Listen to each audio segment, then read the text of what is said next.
श्री स्वामी समर्थ। जन्माष्टमी हा हिंदू धर्मातील एक अत्यंत महत्त्वपूर्ण आणि पवित्र सण आहे।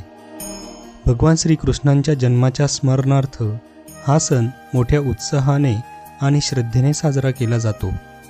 या दिवशी भगवान श्रीकृष्णांचा जन्म झाला, ज्याला विष्णूंच्या अवतारांपैकी एक महत्त्वपूर्ण अवतार मानले जाते।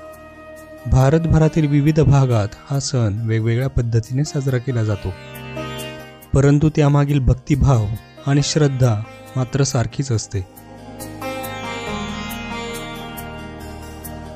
भगवान श्रीकृष्णांचा जन्म द्वापर युगात मथुरेत झाला होता।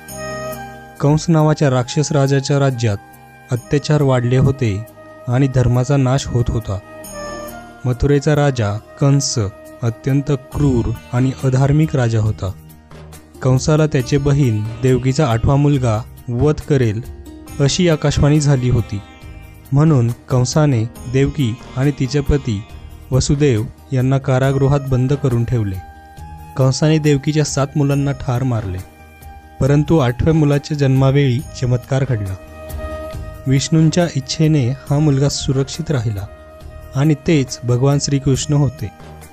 भगवान विष्णू स्वतः श्रीकृष्णांच्या रूपात अवतरले आणि वसुदेवांनी त्यांना गोकुळात नंदबाबा आणि यशोदा मातेच्या घरी सुरक्षितपणे पोहोचविले। यशोदा आणि नंद यांनी कृष्णाचे संगोपन केले आणि त्यांना बालपणीच्या विविध लीलांमध्ये सामील केले। श्रीकृष्णांनी आपल्या बाललीलांमधूनच मथुरेतील लोकांना कंसाच्या अत्याचारांपासून मुक्त केलं। श्रीकृष्ण जयंतीचं धार्मिक महत्त्व अत्यंत मोठं आहे। भगवान श्रीकृष्ण हे केवळ एक देवता नसून त्यांनी आपल्याला जीवनाच्या प्रत्येक क्षेत्रात मार्गदर्शन केलेले आहे। भगवद्गीता हा त्यांचा उपदेश आहे, ज्यामध्ये त्यांनी कर्मयोग, भक्तियोग, ज्ञानयोग व तत्त्वज्ञानांद्वारे मानवाच्या जीवनातील प्रश्नांवर उत्तरे दिली आहेत। जन्माष्टमीच्या दिवशी भक्त उपवास करतात आणि श्रीकृष्णाच्या जन्माची प्रतीक्षा करतात। मध्यरात्रीच्या वेळी श्रीकृष्णाचा जन्म सोहळा साजरा केला जातो। मंदिरात आणि घरात श्रीकृष्णाच्या मूर्तीला पाळण्यात ठेवून पूजा केली जाते। कृष्णाष्टमीच्या दिवशी गोकुळाष्टमी देखील साजरी केली जाते, ज्यात मुख्यत्वे करून श्रीकृष्णांच्या बाललीला, गोपाळकाला आणि दहीहंडी या खेळांचा समावेश असतो। जन्माष्टमीच्या दिवशी भक्त उपवास करतात, ज्याला निर्जला उपवास असेही म्हणतात। हा उपवास सकाळी सूर्योदयापासून सुरू होतो आणि मध्यरात्री श्रीकृष्णांच्या जन्मानंतर संपतो। काही भक्त फळे, दूध, दही इत्यादींवर उपवास करतात। उपवासाच्या वेळी भगवद्गीता, भागवतम तसेच श्रीकृष्णाच्या बाललीलांचे वाचन केले जाते। जन्माष्टमीच्या दुसऱ्या दिवशी विशेषतः महाराष्ट्रात दहीहंडी हा खेळ मोठ्या उत्साहात साजरा केला जातो। या खेळात उंच हंडीमध्ये दही, लोणी आणि इतर खाद्यपदार्थ ठेवले जातात आणि ती उंचावर बांधली जाते। मग युवकांचा एक समूह पिरॅमिड तयार करून हंडी फोडण्याचा प्रयत्न करतो। ही परंपरा श्रीकृष्णाच्या बालपणीच्या गोविंदांच्या आठवणींना उजाळा देण्यासाठी साजरी केली जाते, कारण कृष्ण आपल्या मित्रांसह असे खेळ खेळायचे आणि दहीहंडी फोडायचे। श्रीकृष्णांच्या जीवनातून आपल्याला अनेक शिक्षण मिळतात। त्यांचे गीता उपदेश, जे महाभारताच्या युद्धाच्या वेळी दिले गेले, ते आजही जगातील लोकांसाठी मार्गदर्शक ठरतात। श्रीकृष्णाने आपल्या उपदेशांमध्ये कर्मयोग, भक्तियोग आणि ज्ञानयोगाचेही महत्त्व सांगितले आहे। कर्मण्येवाधिकारस्य मा फलेषु कदाचन हे त्यांच्या गीतेतील वचन, ज्याचा अर्थ असा आहे की आपले कर्तव्य करणे आपल्यावर अवलंबून आहे, परंतु त्याचे फळ आपल्या हातात नाही।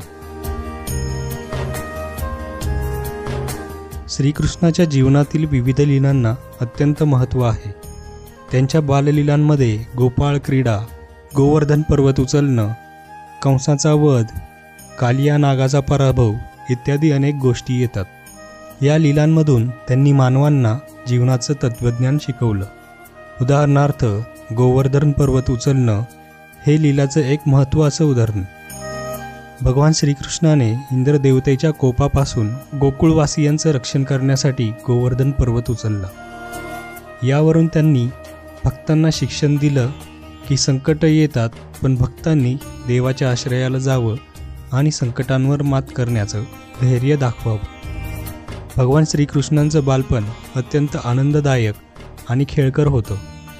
ते आपल्या मित्रांसह गोपाळकाला खेळायचे आणि गायींच्या कळपात आनंदाने फिरायचे.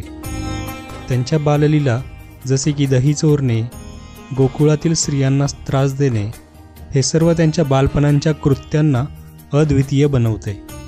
श्रीकृष्णाच्या या लीला भक्तांच्या मनात असीम आनंद निर्माण करतात.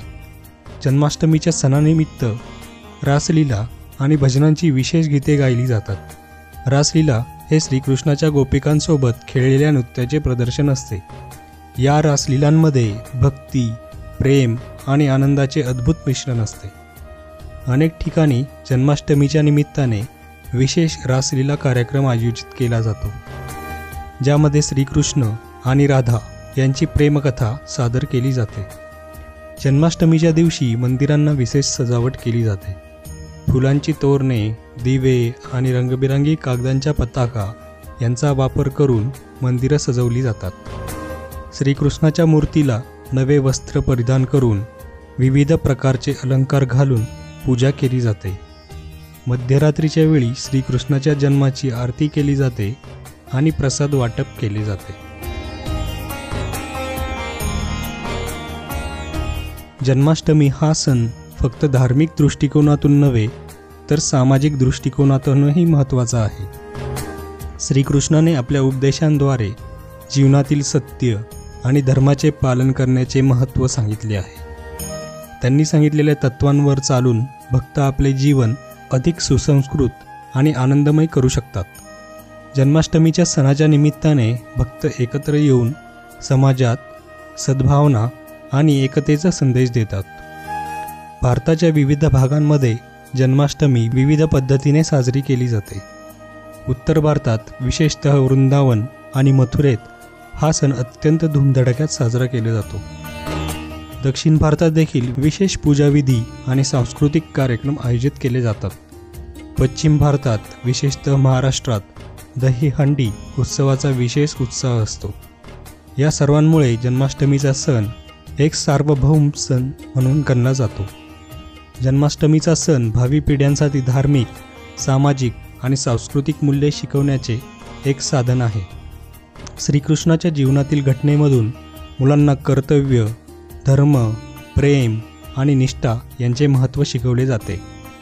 जन्माष्टमीच्या निमित्ताने मुलांना श्रीकृष्णाच्या कथा सांगून त्यांना नीतिमूल्ये आणि सांस्कृतिक वारसा समजावले जातात. जन्माष्टमी हा सण भक्तांच्या आध्यात्मिक उन्नतीचे एक साधन आहे. श्रीकृष्णांच्या उपदेशांवर चिंतन करून भक्त आपल्या आत्म्याची उन्नती साधतात. ध्यान, भजन आणि उपवास यांचा समावेश करून भक्त श्रीकृष्णाच्या चरणी आपली भक्ती अर्पण करतात. ही भक्तीच त्यांना जीवनातील संकटांवर मात करण्याची शक्ती देते. जन्माष्टमी हा सण भक्तांसाठी अत्यंत महत्त्वपूर्ण आहे. भगवान श्रीकृष्णाच्या उपदेशांवर आधारित हा सण जीवनातील सत्य, धर्म आणि प्रेम यांचे महत्त्व सांगतो. भक्तगण श्रीकृष्णाच्या चरणी आपली भक्ती अर्पण करून जीवनाच्या मार्गावर यशस्वी होण्यासाठी प्रेरित होतात. जन्माष्टमीच्या निमित्ताने श्रीकृष्णांच्या दिव्यलीला आणि उपदेशांचे स्मरण करून भक्त आपले जीवन अधिक आनंदमय आणि समृद्ध बनवतात.